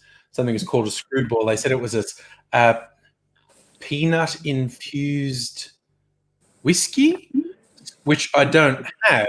So they said 1.5 shots of this peanut-infused whiskey. So I did 1 shot of whiskey and 1/2 shot of my macadamia nut liqueur. So this has got 1 shot of Nova, and basically as soon as I took the stopper off this and it wafted out, I was like, that's right, the Nova's really good. It smells fantastic. So it's got 1 shot of whiskey, 1/2 shot of macadamia liqueur, 1/2 shot of coconut rum, and I have to use this very special Australian one that I've got. And then I did about 1 shot of pineapple juice. No, 1/2 shot. Okay, 1/2 shot of pineapple juice, 1/2 shot of coconut cream, 1/2 shot of orange juice, and 1/4 of a shot of lime juice. Yeah. So, and they call that a screwball because apparently this peanut-infused whiskey is called screwball. But I think sunburnt Christmas is like. That's a very cool name, Megaleech. Better than my, Red Sands of the Australian. It was too hard to say. It's a tiki drink that has whiskey in it, which is really unusual, which is really nice. Australian. It's very Australian. Mix some shit together. Does it taste good? then it's in. Mm. It's how they used to tell if the Fuzzy Wuzzy Angels were of age. Okay, Sorry. so the Papua New Guinea guys. I know who the Fuzzy Wuzzy Angels are. I'm really disturbed So they all turned up. of age. All the boys and men turned up saying, "I'm volunteering," and they went, "You've got to be kind of an adult." I'm an adult. How do we? And so they said, "Okay, check under their arms. If they've got hair, they're in." That was it. That was the age check. You know? Yeah. How old are you? Oh, I don't know. Fucking old enough to hit 3 pigs. Well, that's pretty old, but I don't know how old that is. It's supposed to be 18. Well, I'm old. I'm 18. What's 18? Yeah. 18? Okay. He's got hair under his arms? Yeah, he's adult. He's Yes. The Japanese made the Fuzzy Wuzzy Angels fight, and they didn't like it very much. And the Australians refused to let the Fuzzy Wuzzy Angels fight, even though sometimes they wanted to. And apparently that still holds weight today. Apparently today that still holds respect from them, but because they translated to them, they say this is not your responsibility, this is not on you. But they said back, it's our land, it's my farm. And it's like, yeah, but it's our fight. And it's, you didn't ask for this, we brought this, so fucking you keep your head down. And also, the Japanese had this really fucked up idea that black people don't feel pain, and if they took prisoners in the Pacific, they would torture them. And no, it was not good to be caught by the Japanese if you were dark complexioned. Well, this was also part of what the Australians were learning very quickly. Was that it wasn't just fighting they were doing. It was like, oh, no, we're not having that. There was a lot of, we're taking this home. What for? Oh, snacks. That's an arm. You're not taking that home for snacks. That's not, no, you're not doing that. Why is that Japanese officer's head with you? Well, he needs to be put in a special place. Are you going to eat him? Oh, no, we're not going to eat him. He's going to go in it. No, we're not doing that. No. You guys aren't fighting them anymore. We're fighting them. Oh, but one of my favorite stories, the Cicadas Trail, after the battle was won and the Americans actually rejoined, going up through the jungle, and American platoons going up, and there's every now and then there's an Australian like on point duty on lookout, because who the fuck knows who's still in the jungle. And this American serviceman saying, "Yeah, we passed this one Australian, she's leaning up against a tree," and they noticed there was a Japanese soldier hanging out of a tree. He had a rope around his waist. He was a sniper. He'd been up in the tree, and he spent days up there, and the rope was so if he fell asleep, he wouldn't fall to his death. He'd fall and wake him up. And he had shot a lot of people before they got him, and his body's hanging from this rope that's around his waist in the tree. And the American said, sort of, "What's that?" And the Australian filled him in, and they go, "How long's he been there?" "A day or two." "Is he dead?" And the Australian went, and got his rifle and shot the guy through the leg, who screamed and went, "Not yet." Not yet. And the Americans are just going, "What the Shit. The Chocos had a real bad time on the Cicadas. There was some bad blood. There was some bad blood between them. Oh god, Abigail's great uncle was captured and forced to work on the Burma Railway. Not good shit. All through the fucking Pacific, Changi, the Burma Railway. That again, routine breaking of genteel things like the Geneva Convention, and just torturing prisoners. I mean, like I said, it was bad. It was super bad if you were dark complexioned, but they were not shy about torturing and murdering white prisoners as well. So no, a lot of bad. still remember having to explain to my kids we're watching Barefoot Gen, which is depressing as fuck, right? And they were like, "Is that really?" I said, "There's probably nothing in this that isn't true, but what they are not telling you is what the Japanese Imperial Army had been doing for 10 years up to that point. Is still very unkosher to target civilians like that, but they have not mentioned at all what the Japanese Imperial Army had been doing for 10 years prior to this event. All of it was not good, starting off in China and then progressing all through the South Pacific. Actually, I had a chat to a Japanese mate of mine, and he made it a point. He said in high school he noticed when he was reading some of the histories of the Pacific War. Yeah. Because everybody calls it something different. Like you and I will call it World War II. Yes. The British will call it World War II. Yeah. So will the Americans. The Russians will call it the Great Patriotic War. The Japanese will call it the Pacific War. So he was doing some simple high school studies of the Pacific War, and noticed it was an actual overlap of dates. And he said it was just something that niggled at the back of his head. And he said, you know, he's a high school student, and it meant nothing to him. He gives a shit, just know enough for the test and get by. But it just niggled at him, and he went back and read this bit and read it again, and he realised that these dates overlapped for these facts, and he realised that there's no fucking way it could have happened like that. There's just no way it could have happened like that. So he goes to uni and looks in a bit deeper and then starts to realise, and this I met him in the 80s, and he right at the end of the 80s, and he starts to realise that up until that point the Japanese people, especially his age, have been told fucking nothing about their involvement in especially the pre-American start to the Pacific part of the war. And fucking nothing about what went down. And basically you still get today a lot of Japanese going, we don't have to apologise to the Chinese. We've already fucking expressed regret. You know, there's nothing else to apologise for. And he's going, fuck, no one knows that there's a lot to apologise for. And as soon as we can get this done, the better. Because there's a lot of Asia that hates us, and for probably pretty good reason too. And especially now China's not going to let this go. China's getting more and more aggressively jingoistic.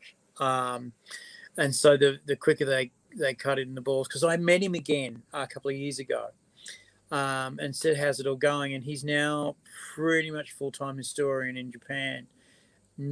He's got his professorship, not very popular, because he keeps digging up things like, yeah, we did this too, and it's a real thing, and yeah, the royal family knew about it, and yeah, they weren't as fucking clean as they say they were. But he got his professorship finally when he proved beyond a doubt that the emperor didn't side with the hawks of the parliament. He did side with the doves. It's just that he did know more than was let on. And he did want actually to end the war earlier. But the whole parliament said, we will not. We need our continuity of emperorship and nationhood to go on, or we're not going to stop. And the Americans always say, oh, it was unconditional surrender. It wasn't. The conditions were the emperor stays and the sovereignty stays on. And yeah, that's how it stopped. And anyone who tries to tell me that they dropped the bomb to stop the war is bullshit. It was to show the Russians what they had. That was all it was. Well, I mean, it served more than one purpose, because the Americans would. The alternative was a ground assault on the main Japanese islands, Which would have been which fucked. would have killed a lot of people. But yeah, it was a definite like, look what we've got. But I mean, the prelude to the ground assault would have been the firebombing of Japan till it was a cinder. Yes. You know, they wouldn't have been able to fight with. It's like, hey, all their cities are made of wood. If we drop incendiary bombs, that's gonna really get them something chronic. Yeah. I like Annette saying a friend who had a Japanese husband told her Japan is the America of East Asia. In terms of imperial behavior, yes. Yes, very much so. Hey, it's almost bedtime. I want to show you a little while ago. I don't know that you were showing, but before you were on, I was showing things. Annette sent me a present. This is a cocktail stirrer. And that's I was going to say it looks like a Swizzler. Yeah, it's a cocktail stirrer, but that's a finger on the end. It is actually a cast of a finger of famous bartender Gary Regan, because there was a story that when he was very busy in the bar one night making a bunch of Negronis, which were stirred drinks, he stirred them with his finger, much to the consternation of some people. And the story kind of went down in history. So to immortalize it, he had a cast made of his finger. And so you can stir your cocktails. I can stir my cocktails with Gaz Regan's finger now. So it's a really, like, it's perfectly balanced. The finger cast is it's obviously hollow because it's perfectly balanced. If I put my finger in the middle, I get the middle. It's just perfectly balanced. So so it's very good for just that weight for stirring. Very good. Oh yes, Abigail, it's a finglong from Futurama. Yes. And the other thing was something I bought for myself. I think you'll like this. This is called the Bug Assault.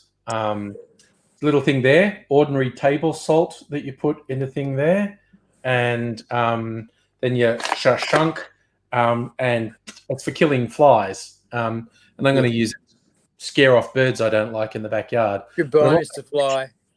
Quite looking forward to summer when the lone blowy gets into the house and just stalking it. I think maybe I should go, strap on, like, I don't know if my GoPro still works. I haven't used it for years. I could try strapping on my GoPro on this and doing a stalking video. Oh, if you would, I'd be a happy joy individual. I'd be a happy man. Abigail, where do I get? I dream of coming to your place with sponsors, gifts, and drinking some of those drinks and shooting some shit with your Nerf gun and that. Yeah. Yeah. Oh my God, that sounds like a terrible thing to do. Got to do it. The salt gun. Sound like a terrible idea. It sounds like a terrible idea that we should film. That we should do. Yes. The Bug Assault from the Bug Assault website, and I got it just by remembering gun that shoots flies with salt. I searched that, and it's Australian. It's Australian. It's probably not made in Australia. They probably make it in China and bring it in, but it's an Australian company, and I got it. It cost like $60 or something. So, is it like fully assault rifle or bullpup or? It's more like a bullpup shotgun. Oh, sorry, it's got a safety. I had the safety on. Sorry, I fire it into the sink. But it's like, I heard it here. Yeah. So it really puts a bit of force in, and you got little sights on it, and they say its kill range is about 3 feet for flies. So you've got to stalk the fly around the room, and when it lands, gotcha, motherfucker. I just want to see if you can take one of these motherfuckers out on the wing. Honestly, if there's no one around, that's what I'm going to try and do. If there's people in the room, if I'm just firing salt into the air, I'll probably be really unpopular. But yeah, that's fair. You could also say you are protecting the home from evil spirits. So You're being the responsible man of the yes, house. salts to protect us from evil You're spirits. being the responsible man of the house, protecting them. There's one. But I am definitely, that's getting a workout this summer. No two ways about it. Yes. So, always fun thing. Do not shoot in face or eyes. You know, of course, my brain has instantly gone to salt grenade. Okay. Oh, Abigail. Abigail said I should add a laser sight. They actually sell a laser sight on the website. That was like an extra $10 or $20 or something. I didn't get it, but yeah, little clip-on laser sight. So you hunt the flies and go, gotcha, motherfucker. Locked on. This little puppy's getting a bit of a workout this summer. I tell you that for free. Can you imagine the time when electronics gets so small that you can put it on the end of a gel cap with salt in it? Yeah. And the electronics in the gun fucking targets a fly and locks on, and you just shoot your gel cap salt, and it'll basically, homing missile into the fly. Yeah. And take it out, because you know electronics will get that good that fast. Oh, but it'll work, because you can buy those lasers, which I think are somewhat illegal in Australia, because they look like pointer lasers, but they're so hot, like they will burn your hand if you put them. Yeah. And the ads, they have them popping balloons and shit with these ones. I actually think they're illegal in Australia. But they're illegal in Australia because they blind pilots. Oh, that's a good way to go to quiz. Because dickheads, when they first came out, went to airports and were pointing them in cockpits, and pilots were getting their retinas stunned. Yeah. No one ever got blinded, but the cops went, no. That will get you not a fine. That will get you a prison term. They're very clear around the world. Away. And what happens is the pilots call it in. The airport security races around in a big circle, and the cops basically go to exactly where the people with the laser often underestimate how good pilots are at working out where it came from. I know. It's like they land several tons worth of plane exactly on a meter line every day, several times a day. Yeah. It's like they can put something going very fast, very dangerously, on an exact point. It's like they know exactly, like the 3D spatial relations are really good. Yeah. I don't know. You know what I reckon the ultimate fly thing for future tech is? Tiny little drones, and they exist now. I've seen them. But with one of these high-powered lasers fitted, and it's got a little camera on it, and you've got a thing like you're on your phone and you're flying around and you're chasing down flies, trying to let Star Wars laser flies out of the air. That's the ultimate. That's the ultimate. That'd be awesome. That'd be awesome. And then now I'm seeing fucking EVE Online and fucking swarms of laser flies, and you controlling fucking fleets of laser flies. Yeah. Go backyard left. Yeah. Or you imagine for wasp nests, like I saw a thing, I think it was in China, they had a real problem with these wasp nests. They were using drones with flamethrowers to take out wasp nests. But what if you had, and I've seen these exist now, they can orchestrate and get these little drones to fly in patterns and whatnot. If you had your swarm of little laser drones and you just go program them to surround a wasp nest, and then you just go open fire, and they just go and just take them out as they. We're like 50. We're 50 years old and complete children. No, we are thinking about environmentally responsible ways for pest control in the future for our grandchildren. That would actually be environmentally responsible. Yes. Thank you. Yeah. No, that is a good point. No poison. 50-year-old children who would dig watching the shit out of that. Yes. And when the grandkids say, "Can I have a go?" No. No. Go and get me This is another beer. serious. Go and get me another beer. Go and tell Siri to get me another beer. Could you imagine, like, doing it in doing the fly chasing thing in VR, and the controls are your hands, like this one's up, down, left, right, fire, and just be going nuts in your lounge room, going fire. And in fact, if friends' kids come around and they're bored, say, kids, there's got a lot of flies out the back. Do you mind putting on these VR helmets and taking the lasers for a run? Yeah. Right. Yeah. The Oh my kids God. are fucking entertained for hours, like crossing arcs of fire. Support me! I'm going down. Well, you've got to go out and get it. Yeah, no, that would be awesome. I think that's a real thing that will exist in the near future. Absolutely. Because all the bits of it exist now. Live stream crew, we're looking at you. We know you have the brain power. Make it happen.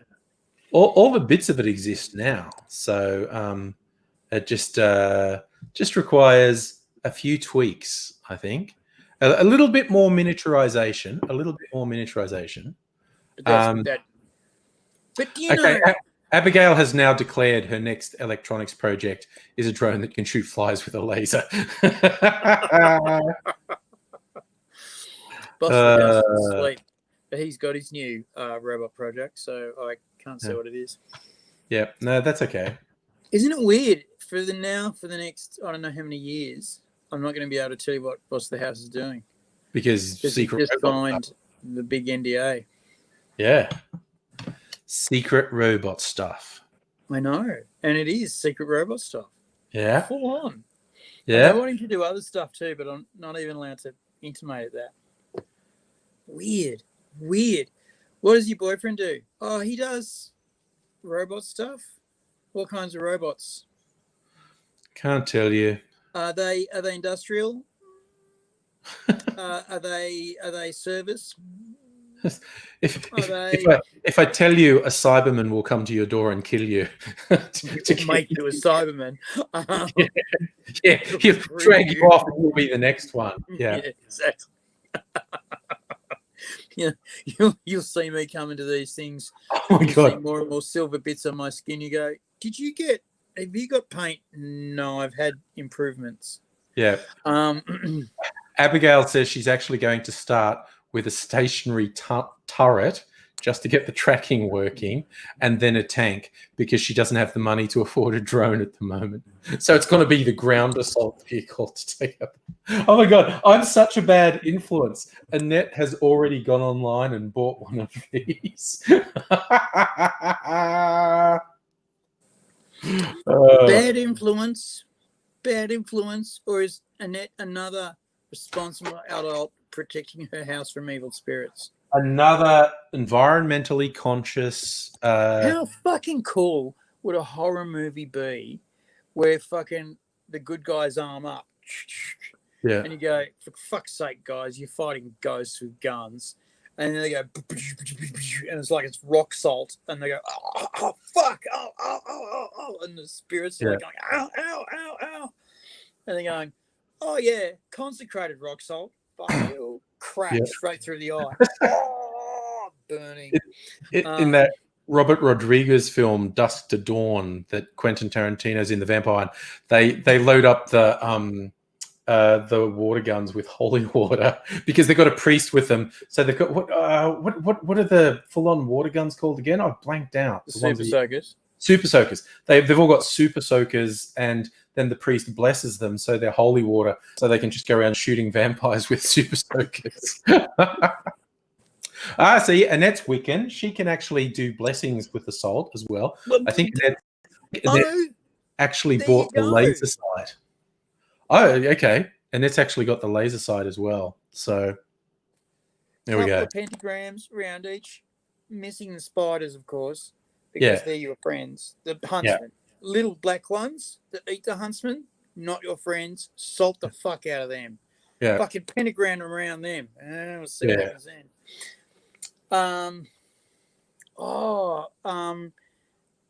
A mate of mine is a Wiccan. She put some pentagrams around her house to protect her house. It was one of the solstice. As you do. Yeah. And she'd forgotten that she'd made jelly in that bowl, and she put a pentagram around one corner of one door, and then she's come home one day and seen this huntsman in a pentagram around this corner of a door, and gone, and then of course realised it's the huntsman going, oh, sugar, nom nom nom nom nom, and apparently they hung there for ages, and people would come to the door and go, that's fucked up, I'm not coming in. And she'd go, that's cool, you don't have to come in, I don't mind if you don't come in, if you don't get it, that's cool, go away. And there was a group of let's call them Jehovah's Witnesses, came to the door, and the little girl said, Mummy, what's that? Come, dear, we've got to go. Don't we have to witness? No, we've got to go. This just reminded me, when I first moved in here, I asked Jewish compadres what those things on doorways mean. They're called mezuzah, and they're on every door frame in this house. And I was like, what is that? Does that protect me from Jewish ghosts? And they went to the trouble. I've got the Wikipedia thing. So there's actually a Torah scroll inside the decorative case. It's a prayer, the Jewish prayer, beginning with the phrase, "Hear, O Israel, the Lord our God, the Lord is one," and affixed to the doorpost of Jewish homes to fulfill the biblical commandment, write the words of God on the gates and doorposts of your house. Some interpret this to mean a mezuzah in every doorway, which I have. Some just like doors that lead to the external. I've got them in every door. And so I said, what is this? Does it protect me from Jewish ghosts? And they explained it to me, and I went, cool. I'm protected from Jewish ghosts.